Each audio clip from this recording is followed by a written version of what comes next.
Le député de la majorité, député Renaissance de l'Eure-et-Loire, Guillaume Kasbarian. Bonjour. Le temps commence à se... Voilà, c'est long. Le gouvernement prend depuis le début de la semaine des mesures. On les attend toujours. Qu'est-ce qui coince? Non mais attendez, déjà il y a une contestation agricole qui n'est pas nouvelle, qui en réalité date de plusieurs mois. On alerte et on voit bien qu'il y a des difficultés agricoles, que ce soit sur le modèle de rentabilité de certaines exploitations et la difficulté à vivre de son travail, que ce soit sur le fardeau administratif, la bureaucratie, la complexité qui parfois écrase les agriculteurs, ou que ce soit parfois aussi le sentiment de concurrence déloyale qui peut les toucher et sur lesquels il y a des revendications.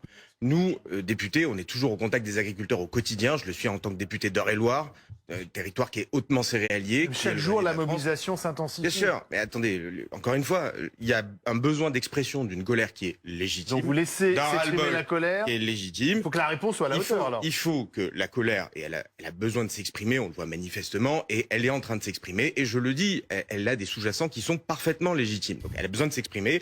Ensuite, il faut structurer des revendications. Vous le disiez tout à l'heure, on a des organisations syndicales qui sont responsables, avec qui on est en contact et à l'écoute en permanence, qui formulent un certain nombre de propositions, de demandes d'actes très concrets sur le terrain.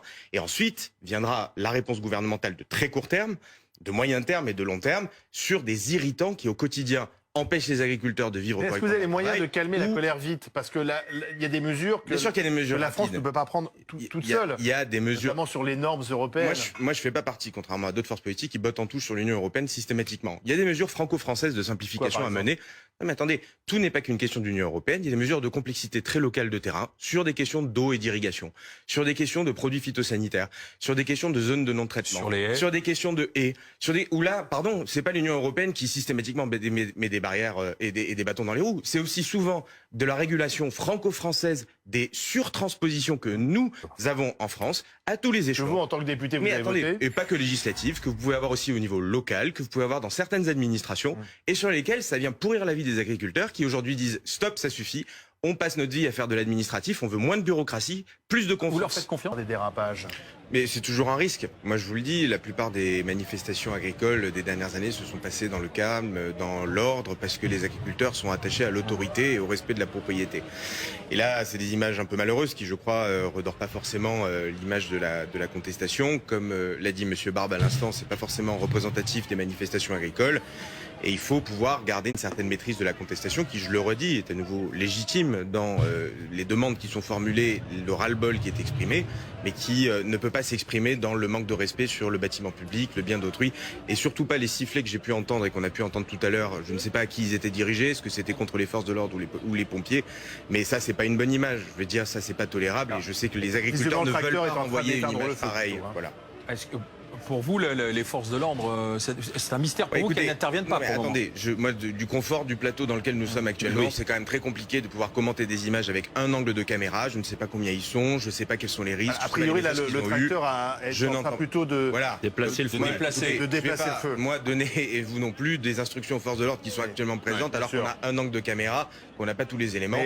Laissons-les faire leur travail. Souhaitons que, comme l'a dit Monsieur Barbe, les organisations qui sont à l'origine de la manifestation reprennent le contrôle de ce qui se passe, et espérons encore une fois que tout au long de cette contestation, probablement va continuer dans les jours qui viennent, cela se fasse dans des revendications, dans l'ordre et dans le respect, encore une fois, des biens publics et de la propriété. Elle a fait réagir le député, là. Oui, parce que je trouve extraordinaire d'avoir... bien sûr, il y a une diversité de représentation agricole. Moi, je regarde le résultat des élections et je trouve que la FNSEA, c'est la majorité des agriculteurs et la majorité du résultat. Avec les jeunes agriculteurs. Avec les jeunes agriculteurs. Bon, premier élément, donc la majorité des agriculteurs ne se reconnaissent pas dans la décroissance agricole et la baisse de production agricole que vous défendez sur ce plateau. Attendez, est-ce que j'ai dit ça? Deuxième élément, je vous ai écouté, je continue.